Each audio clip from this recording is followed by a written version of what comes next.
So how I've always had the trouble, even back then, even now, I'm pretty sure, finding when you're recruiting new compliance officers, especially in a crypto firm, when we interview traditional people, I actually even asked the first question, have you bought Bitcoin before? 80% of them went through the door and said that, no, I have not bought before, but I've been in traditional compliance for a very long time. Do you have that problem too when you hire?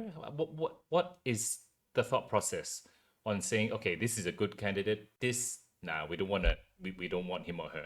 What's the thought hmm process for you guys? hmm I actually just went through the process of quite some rotation and lots of integrations within the team, and so I can really answer firsthand from a firsthand experience that's quite recent, and I think what makes for a really good compliance officer in the crypto space is is really someone who is exactly that. It's curiosity and flexibility, because you have to, okay, those two things plus I would have to say somebody who is able to be pragmatic. And so those are the things I look for when I hire. So if I hire somebody who's coming in from traditional banking, I am more interested to find out how pragmatic can they be in evaluating risk.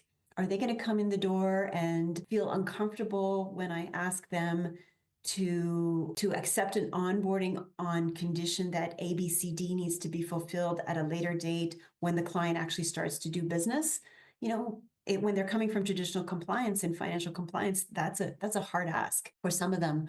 Or if I ask somebody to review, or we have a backlog of transactions, I need somebody who's going to stay stable and steady and who's going to be able to prioritize their work correctly.